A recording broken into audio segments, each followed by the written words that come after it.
Alors, j'ai maintenant le plaisir de vous présenter Linda Cardinal du département de sciences politiques à l'Université d'Ottawa. Alors, Linda Cardinal est une spécialiste de réputation internationale qui a contribué de façon novatrice à la recherche sur les minorités francophones du Canada au sein de la politique canadienne et comparée. Tant dans les débats sur les politiques identitaires et linguistiques que dans ceux sur la citoyenneté, les institutions et la gouvernance, elle a insufflé un nouveau dynamisme et donné une portée internationale à la recherche sur la francophonie canadienne. Alors, je cède la parole à Linda pour sa présentation.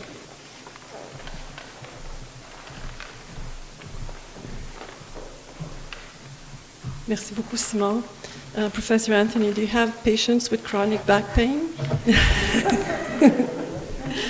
Alors, chers collègues et membres de la Société royale du Canada, chers nouveaux collègues, dear new colleagues of the Royal Society of Canada, depuis plus de 25 ans, je tente d'exercer un leadership dans les domaines de la recherche sur la francophonie canadienne, tant en politique canadienne, en politique comparée et dans le débat d'idées. J'ai voulu et j'ai toujours 3 ambitions. Redynamiser le domaine de recherche sur la francophonie au Canada, proposer une nouvelle conceptualisation de la politique linguistique canadienne et repositionner les langues officielles dans le domaine du fédéralisme canadien. Alors, ma première ambition, elle vient avec le début de ma carrière.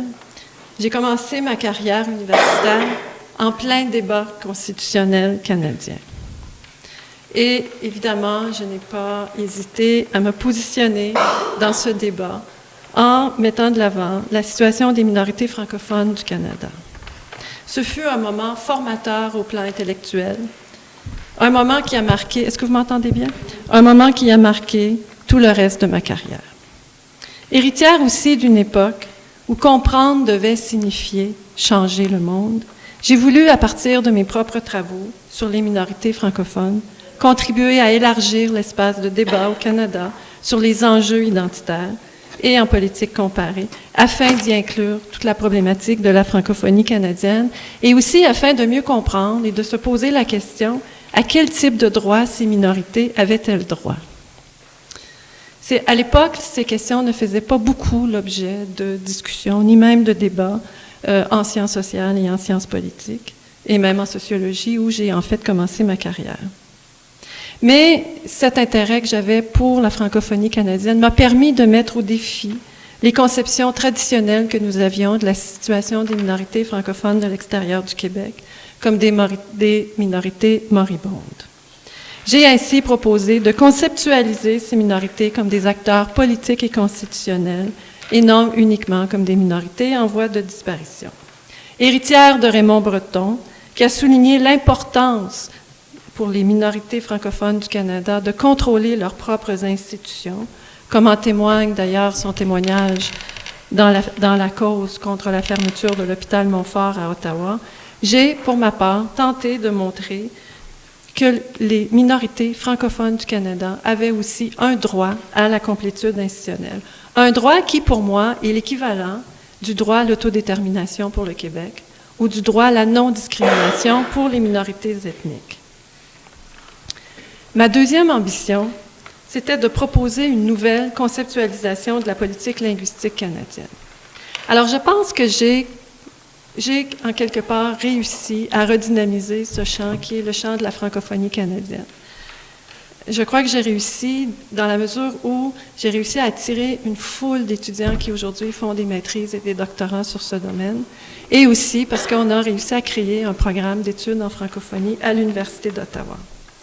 Dans le cadre de ma deuxième ambition, alors une fois les débats constitutionnels derrière nous, nos collègues anglophones aiment bien parler de fatigue constitutionnelle, je me suis consacrée plus intensément à l'étude des politiques linguistiques comme des politiques publiques. Alors, même si la langue demeure un enjeu d'unité nationale au Canada, elle renvoie aussi à un ensemble de pratiques sur les plans administratifs, politiques et symboliques. Alors, en effet, on le sait tous, depuis les années 1960, le gouvernement canadien a adopté une politique publique, c'est-à-dire la politique canadienne, la politique linguistique canadienne, la politique des langues officielles est une politique publique. Même si, En passant, il a souvent oublié les responsabilités qui venaient avec cette politique, notamment à l'égard des minorités de langues officielles. J'ai aussi repris au bon les avancées des débats sur la gouvernance pour proposer d'étudier les formes particulières de gouvernance dans le domaine des politiques linguistiques afin de voir comment elles pouvaient contribuer aussi à l'épanouissement des minorités. Alors, j'ai tenté de contribuer à ce champ, ce nouveau champ, qui s'appelait, à quelque part, la citoyenneté, les politiques publiques et la gouvernance, afin de mieux approfondir la nature de l'action étatique dans le domaine des langues officielles.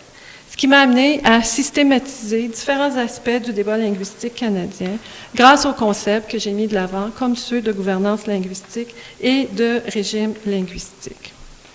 Ce qui m'amène maintenant à ma troisième ambition sur laquelle je travaille toujours, qui est de repositionner les langues officielles dans le débat sur le fédéralisme canadien.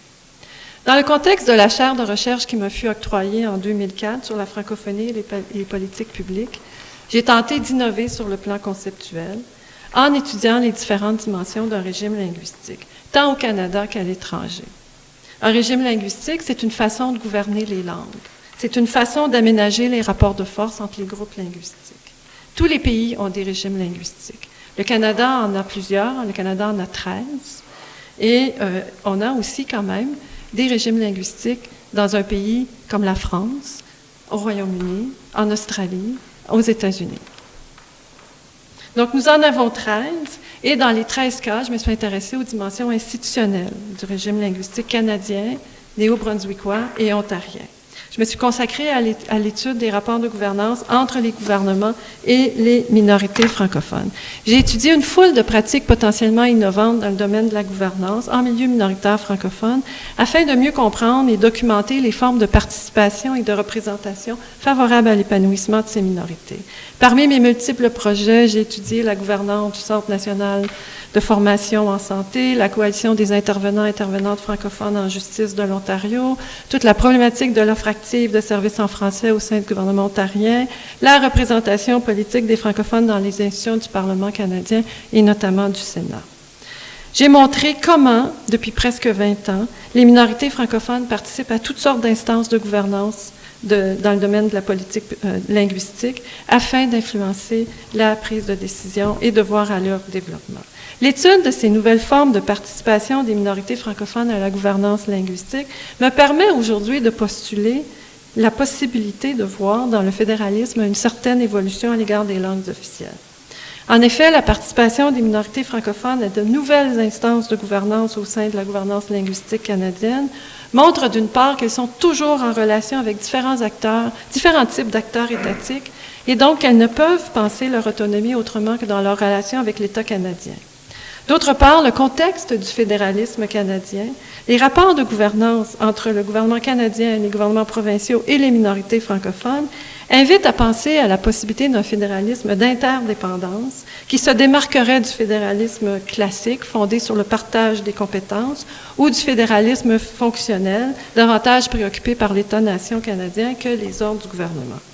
L'insertion des minorités francophones dans le fédéralisme canadien se démarque aussi du fédéralisme des traités prônés par les communautés autochtones. Parce que dans le cas des communautés autochtones, on a affaire à des nations, alors que les minorités francophones, ce sont des minorités de langues officielles, elles ne sont pas des nations. Et à ce titre, elles transcendent les barrières du fédéralisme pour exiger une intervention constante du gouvernement fédéral. Néanmoins, leur insertion dans de multiples rapports de gouvernance et leur capacité sur le plan local de faire avancer leurs enjeux nous permettent de parler d'un fédéralisme d'interdépendance ou d'un fédéralisme relationnel plus adapté à leurs préoccupations. Leur participation à différentes formes de gouvernance publique leur donne une voix et parfois même une place au sein de différentes instances de gestion des langues officielles et dans le domaine de la gestion des services en français un peu partout au pays.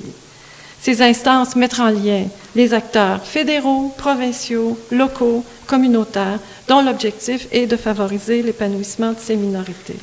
Ces formes d'action sont inédites et malgré tous les débats sur la gouvernance, nos travaux ont montré qu'elle peut aussi donner lieu à des avancées importantes dans des secteurs comme l'immigration, la justice, la santé, l'éducation. Des secteurs qui révèlent le rapport distinct des minorités francophones au fédéralisme par rapport au rapport distinct que le Québec a au fédéralisme et les Autochtones. Ainsi, nous pouvons envisager une certaine évolution au sein du fédéralisme canadien dans le domaine des langues officielles, même s'il y a encore loin de la coupe aux lèvres, avant que l'ensemble des composantes de la société canadienne se relancent mutuellement afin de renouveler le pacte canadien. Cela ne veut pas dire, au loin de là, que la société canadienne ne soit pas en train de vivre de grands bouleversements ou de changements sur les plans identitaires. Toutefois, je dirais, peut-être en écho à mon collègue Boismenu, que le Canada est au point zéro du dialogue interculturel et de la reconnaissance de ses composantes multinationales. En somme, la grande thématique qui me motive depuis le début de ma carrière a été la prise en compte des minorités francophones dans les grands débats politiques et sociaux au Canada, ainsi que dans le domaine public, des politiques publiques et de la politique comparée. La langue, nous dit François Paré, est le lieu du risque. Elle est constamment politisée. Les enjeux linguistiques ne cessent de se manifester dans une foule de domaines sans que l'on puisse les prédire. Qui aurait cru un jour que le gouvernement ontarien voulait fermer le seul hôpital francophone de l'Est de l'Ontario? Qui aurait cru qu'un jour, même en Alberta, le français est encore considéré comme une langue étrangère? Qui aurait cru qu'un jour, les communautés francophones résisteraient toujours à leur assimilation? C'est dire qu'au Canada, la langue est un enjeu de citoyenneté. Elle est le principal vecteur de la citoyenneté. En effet, toute communauté politique est aussi une communauté linguistique. Par contre, ces dernières années, les perspectives utilitaristes de la langue, au Canada comme ailleurs, occupent une place importante dans la représentation des langues et en particulier des langues minoritaires. Ce type de discours réduit la langue à une valeur ajoutée, c'est-à-dire à quelque chose de monnayable et à son utilité sur le marché des biens et des capitaux. L'utilitarisme insère toute référence, c'est-à-dire évacue toute référence à la citoyenneté dans sa représentation de la langue. Or, aucun discours sur la valeur ajoutée des langues ne peut donner tout son sens à cette expérience unique qu'est l'ouverture à l'autre grâce à l'apprentissage d'une langue, grâce à l'apprentissage de sa propre langue et de celle d'autrui. Valoriser les langues nous paraît nettement préférable à la marchandisation des langues. Comme le souligne Claude Agege, l'utilitarisme conforte le conformisme et la pensée unique, soit la pensée uniquement fondée sur l'argent ou la commercialisation de la recherche.